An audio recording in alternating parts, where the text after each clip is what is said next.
ಪುಲ್ವಾಮಾದಲ್ಲಿ ಉಗ್ರರ ವಿರುದ್ಧ ಸೇನೆ ಪ್ರತೀಕಾರ ತೀರಿಸಿಕೊಳ್ತಾ ಇದ್ದು ದೆಹಲಿಯಲ್ಲಿ ಪ್ರಧಾನಿ ನೇತೃತ್ವದಲ್ಲಿ ಉನ್ನತ ಮಟ್ಟದ ಸಭೆ ನಡೀತಾ ಇದೆ. ಸಭೆಯಲ್ಲಿ ಗೃಹ ಸಚಿವ ರಾಜನಾಥ್ ಸಿಂಗ್, ರಾಷ್ಟ್ರೀಯ ಭದ್ರತಾ ಕಾರ್ಯದರ್ಶಿ ಅಜಿತ್ ಧೋವಲ್ ಭಾಗಿಯಾಗಿದ್ದಾರೆ. ಪ್ರಧಾನಿ ಮೋದಿ ಜೊತೆಗೆ ರಾಜನಾಥ್ ಸಿಂಗ್ ಮಾತುಕತೆ ನಡೆಸ್ತಾ ಇದ್ದಾರೆ. ಈ ಕಾರ್ಯಾಚರಣೆಗೆ ಸಂಬಂಧಪಟ್ಟಂತೆ ಪ್ರಧಾನಿಗೆ ಮಾಹಿತಿಯನ್ನ ನೀಡ್ತಾ ಇದ್ದಾರೆ.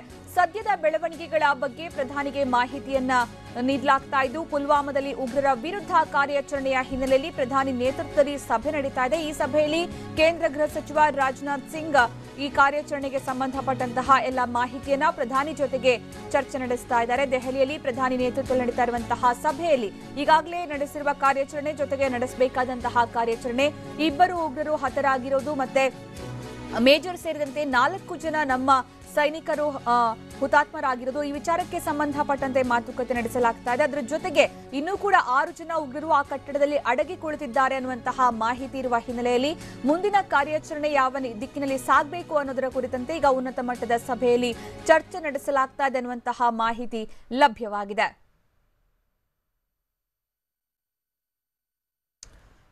ಮತ್ತೆ ನಮ್ಮ ಪ್ರತಿನಿಧಿ ಚಂದ್ರಮೋಹನ್ ಈ ಬಗ್ಗೆ ಮಾಹಿತಿಯನ್ನ ನೀಡ್ತಾರೆ ನೇರ ಸಂಪರ್ಕದಲ್ಲಿ. ಚಂದ್ರಮೋಹನ್, ಈಗಾಗಲೇ ಒಂದು ಕಡೆಗೆ ಉಗ್ರರ ವಿರುದ್ಧದ ಕಾರ್ಯಾಚರಣೆ ಮುಂದುವರೆದಿದೆ, ಮತ್ತೊಂದು ಕಡೆಗೆ ಪ್ರಧಾನಿ ನೇತೃತ್ವದಲ್ಲಿ ಉನ್ನತ ಮಟ್ಟದ ಸಭೆ ನಡೀತಾ ಇದೆ, ಅಲ್ಲಿ ಕೂಡ ಮಾತುಕತೆ ಚರ್ಚೆ ನಡೀತಾ ಇದೆ. ಅಂದ್ರೆ ಈ ಒಂದು ಕಾರ್ಯಾಚರಣೆಯನ್ನ ಮುಂದುವರಿಸಬೇಕು, ಆದ್ರೆ ನಮ್ಮವರನ್ನ ಕಳ್ಕೊಳ್ಬಾರ್ದು, ಆ ರೀತಿಯ ಒಂದು ಪ್ಲಾನ್ ನಡೀತಾ ಇದೆ ಅನ್ಸತ್ತಲ್ವಾ? ಸುಕನ್ಯಾ, ಈಗ ಫೆಬ್ರವರಿ 14ರ ಬಳಿಕ ಮೊದಲ ಬಾರಿಗೆ ಭಾರತೀಯ ಭದ್ರತಾ ಪಡೆಗಳು ಉಗ್ರರ ವಿರುದ್ಧ ಯಶಸ್ಸನ್ನು ಸಾಧಿಸಿವೆ. ಇಬ್ಬರು ಕುಖ್ಯಾತ ಭಯೋತ್ಪಾದಕರನ್ನು ಒಳಸಿವೆ. ವಿಶೇಷವಾಗಿ ಈ ಅಬ್ದುಲ್ ರಶೀದ್ ಗಾಜಿನೇ ಆದಿಲ್ ಅಹಮದ್ ದರ್ಗೆ ತರಬೇತಿಯನ್ನು ಕೊಟ್ಟು ಕಳಿಸಿದಂತಹ ಮಾಸ್ಟರ್ ಮೈಂಡು. ಈ ಅಬ್ದುಲ್ ರಶೀದ್ ಗಾಜಿ ಯಾರು ಅಂತ ನೋಡೋದಾದ್ರೆ, ಈತ ಪಾಕಿಸ್ತಾನದ ಜೈಷ್ ಇ ಮೊಹಮ್ಮದ್ ಸಂಘಟನೆಯ ಕಮಾಂಡರ್ ಆಗಿದ್ದ.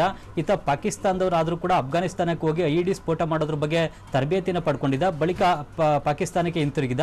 ಪಾಕಿಸ್ತಾನದಿಂದ ಭಾರತದ ಗಡಿಯೊಳಕ್ಕೆ ಡಿಸೆಂಬರ್ ತಿಂಗಳಿನಲ್ಲಿ ನುಸುಳಿ ಒಳಗಡೆ ಬಂದಿದ್ದ. ಅದಾದ ಬಳಿಕ ಕಾಶ್ಮೀರದಲ್ಲಿ ಯುವಕರನ್ನ ತನ್ನ ಜೈಷ್ ಇ ಮೊಹಮ್ಮದ್ ಸಂಘಟನೆಗೆ ಸೇರಿಸಿಕೊಂಡಿದ್ದ. ಅದರಲ್ಲಿ ಈಗ ಫೆಬ್ರವರಿ 14ರಂದು ದಾಳಿಯನ್ನು ನಡೆಸಿದಂತಹ ಭಯೋತ್ಪಾದಕ ಕೂಡ ಸೇರಿದ್ದ. ಆದಿಲ್ ಅಹಮದ್ ದರ್ನನ್ನು ಕೂಡ ತನ್ನ ಸಂಘಟನೆಗೆ ಸೇರಿಸಿಕೊಂಡು ಆತನಿಗೂ ಕೂಡ ಈತ ಐಇಡಿ ಸ್ಫೋಟ ಮಾಡೋ ಬಗ್ಗೆ ತರಬೇತಿಯನ್ನು ಕೂಡ ಕೊಟ್ಟು ಆತನನ್ನ ಫೆಬ್ರವರಿ 14ನೇ ತಾರೀಕು ಸಿಆರ್ಪಿಎಫ್ ಯೋಧರ ಮೇಲೆ ದಾಳಿಗೆ ಕಳಿಸಿದ್ದ. ಈತ ಕಳಿಸಿದ್ರಿಂದಾಗಿನೇ ಆದಿಲ್ ಅಹಮದ್ ದರ್ ಸ್ಫೋಟಕಗಳನ್ನು ತನ್ನ ಕಾರ್ನಲ್ಲಿ ತುಂಬಿಕೊಂಡು ಬಂದು ಅದನ್ನ ಸಿಆರ್ಪಿಎಫ್ ಯೋಧರ ಬಸ್ಗೆ ಡಿಕ್ಕಿ ಹೊಡಿಸಿ ಸ್ಫೋಟಿಸಿದ್ದ.